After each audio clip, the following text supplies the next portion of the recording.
کہ کوفے سے بہت سارے خط جا رہے تھے. ان خطوں میں جانتے ہیں سب سے پہلا خط کس کا تھا؟ سب سے پہلا خط عمر سعد کا تھا. کیا لکھا تھا؟ مولا کوفے کو آپ کی ضرورت ہے. کوفے میں کوئی حاضی نہیں, کوفے میں کوئی رہبر نہیں, کوفے میں کوئی موسم نہیں. مولا کوفے میں بہت آپ کے چاہنے والے ہیں, آپ کوفے آ جائیں. وقت نہیں ہے ورنہ جناب مسلم کے چند فضائل کو پڑھ کے مولا کوفے میں آ جائیں. مولا نے کس کو بھیجا؟ کہ اپنے بھائی عقیل کے بیٹے جناب مسلم, چچا کے بیٹے جناب مسلم کو بھیجا. جناب مسلم کون ہیں؟ کہا جناب مسلم مولا عباس کے سگی بہن کے سہاگ ہیں. جناب مسلم کو بھیجا. جناب مسلم آئے. جب کوفے میں آئے تو بہت سارے لوگوں نے جناب مسلم کے ہاتھوں پر بیعت. یہ کہا جاتا ہے کہ کوفی لا یوفی, کوفی وہ ہے کہ جن سے وفا کی امید نہیں. وہ یہی سمجھ میں آ جاتا ہے. کہا بہت سارے لوگ جناب مسلم کے ہاتھوں پر بیعت کی. ادھر ابن زیاد نے خبر دی کہ شام سے ایک بہت بڑا لشکر آ رہا ہے, تقریباً 30,000 کا لشکر. اگر لوگوں نے میری بیعت نہ کی, مسلم کا ساتھ نہ چھوڑا, تو ہر گھر سے رونے کی آواز آئے اور کسی کا گھر سلامت نہیں رہے گا. مردوں کو قتل کر دیا جائے گا اور عورتوں کو اسیر کر لیا جائے گا. کوفے والے ڈر گئے اور کوفے والے اپنی بیعت سے پھر گئے. جب جناب مسلم نماز کے لیے کھڑے ہوئے تو سب موجود تھے, لیکن سلام کے بعد جناب مسلم نے جب مڑ کر دیکھا تو کوئی موجود نہ تھا. سب نے ساتھ چھوڑ دیا. جناب مسلم یبو تنہا غریب الوطن, جناب مسلم جس کا کوئی محسن و مددگار نہیں. رات کا وقت آیا, جناب مسلم مسجد سے نکل کر کوفے کی گلیوں میں آئے. کوفے کی گلیوں میں ایک دہشت کا عالم ہے. سپاہی ننگی تلواریں لیے ہوئے, بے نیام تلواریں لیے ہوئے کوفے کی گلیوں میں پھر رہے کہ ایک دروازے پر جا کر جناب مسلم بیٹھ جاتے ہیں. جیسے ہی بیٹھے اس دروازے سے ایک خاتون باہر آئی. اس نے جناب مسلم کو دیکھا. دیکھنے کے بعد کہا تم کون ہو, اپنے گھر کو واپس کیوں نہیں چلے جاتے؟ دیکھتے نہیں ہو کوفے کا ماحول اچھا نہیں ہے, دیکھتے نہیں ہو کہ کوفے کا ماحول اچھا نہیں ہے, اپنے گھر کو واپس چلے جاؤ. اب جناب مسلم کہتے ہیں اے محترمہ, وہ کہاں جائے کہ جس کا کوئی گھر نہ ہو؟ میں غریب الوطن ہوں, کوفے میں میرا گھر نہیں ہے. وہ معظمہ کہتی آپ کون ہیں؟ کہا میں عقیل کا بیٹا مسلم ہوں, میں عقیل کا بیٹا مسلم ہوں, مدینے کا رہنے والا ہوں. توا تھے, مومنہ تھے, وہ سمجھ گئی کہ کون ہے, جلدی سے گھر میں بلایا. آپ گھر میں آ جائیں, میں آپ کی خادمہ ہوں, میں آپ کے چاہنے والے ہوں, میں آپ کے کلبے کو ماننے والی ہوں, میں رسول پہ ایمان لانے والی ہوں. آپ گھر میں آ جائیں. گھر میں آئے تھے کہ اس मुअज़्ज़मा के बेटे ने या शौहर ने जाकर ये खबर दे दी कि मुस्लिम फला घर में है। अब आकर एक लश्कर ने घर को घेर लिया और आवाज देना शुरू कर दिया कि ऐ मुस्लिम घर से बाहर निकलो वरना हम घर के अंदर आ जाएंगे। हाशमी शेर के गैरत ने ये गवारा न किया कि कोई भी किसी मोहतरमा के घर में आ जाए, किसी मुअज़्ज़मा के घर में आ जाए। जिस घर में खातून रहती है उसमें सिपाही आ जाए। जनाबे मुस्लिम उठ के खड़े हुए, वो मुअज़्ज़मा कहती है कि आप बाहर ना जाएं, आप जानते नहीं हैं ये आपके कत्ल के इरादे से आए हैं, आपको कत्ल कर देंगे, आप घर के अंदर रहें, यहाँ से हमला करना आसान होगा। जनाबे मुस्लिम ने कहा मेरी गैरत ये गवारा नहीं करती है कि कोई मेरे रहते इस घर के अंदर दाखिल हो जाए।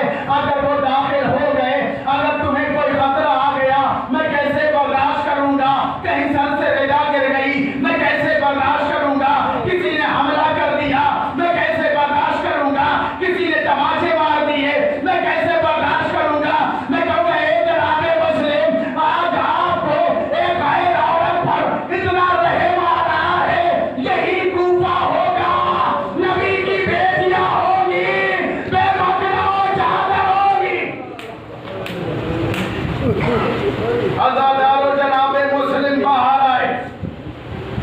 जनाबे मुस्लिम ने बड़े दिलेरी से जंग की, लेकिन धोखा देना,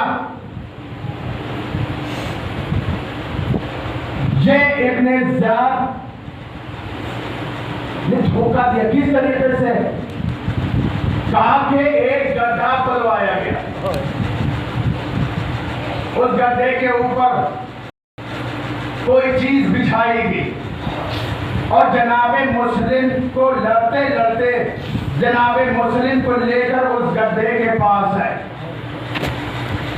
जनाबे मुस्लिम जब उस गड्ढे के अंदर गिर गए तो तारीख ने लिखा फिर ऐसे हमला कर रहे थे इब्ने ज़ियाद के सिपाही के जैसे जानवर, जंगली जानवर मिलकर किसी पर हमला करते हैं। जिसके पास जो था वो उसी से जनाबे मुस्लिम पर हमला कर रहा था। अब तारीख में लिखा कि कोई तीर चला रहा था, कोई तलवार चला रहा था, कोई नेज़े चला रहा था, कोई पत्थर मार रहा था। जनाबे मुस्लिम जब जख्मों से चूर हो गए, जनाबे मुस्लिम को गिरफ्तार किया गया। जनाबे मुस्लिम को गिरफ्तार करके एक मर्तबा दरबार में लाया गया। दरबार में जनाबे मुस्लिम आए, किसी ने कहा कि तुमने अमीर को सलाम नहीं किया। जनाबे मुस्लिम ने कहा कि मेरा अमीर एक है, वो गरीब ज़हरा है जो अभी सफर के आलम में है, उसके अलावा मेरा कोई अमीर नहीं है। इब्ने ज़ियाद चिढ़ गया, उसने कत्ल का हुक्म दे दिया। अज़ादारो इधर जनाबे मुस्लिम के हाथ पसे पुष्ट बांधे गए, दारुल अमारा की तरफ चले। इधर इमाम सफर में चलते चलते एक मंजिल पे आकर तारीख ने लिखा मंजिल सलबिया है या कोई और जगह, लेकिन कूफे का रुक कर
अब्बास कूफे की जानिब देखो, मौला अब्बास ने कूफे की जानिब देखा, मौला कुछ नजर नहीं आता, मौला ने दो उंगलियां उठाई, अब्बास अब देखो, अब जो मौला अब्बास ने देखा कहा मौला एक कैदी है, आका एक कैदी है जिसके हाथ पर से पुष्ट बने हुए हैं, मौला उसे दारुल अमारा की बुलंदी पे ले जाया जा रहा है।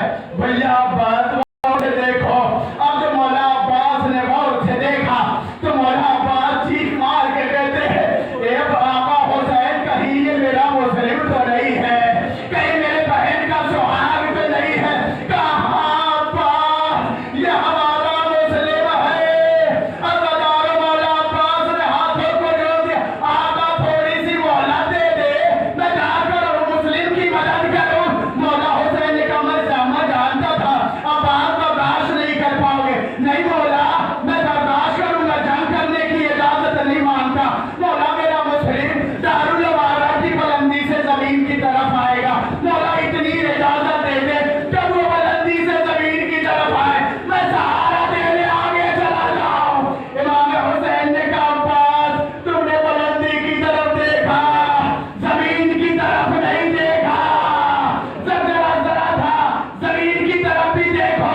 अब जो मौला अब्बास ने देखा एक बोलका पेश बीबी आवाज का दामन फैला है, ये कह रही थी आज मेरे लाल के मोहसिन, आज मेरे लाल के मददगार।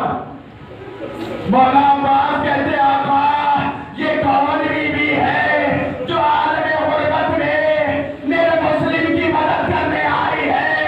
इमाम हुसैन कहते अब्बास पहचानो ये हमारी माँ फातिमा ज़हरा है। अज़ादारो इमाम हुसैन कहते अब्बास जिस दिन से हमने मदीना छोड़ा है उस दिन से अम्मा ने अपनी कब्र छोड़ दी है, हमारे पीछे पीछे यहाँ तक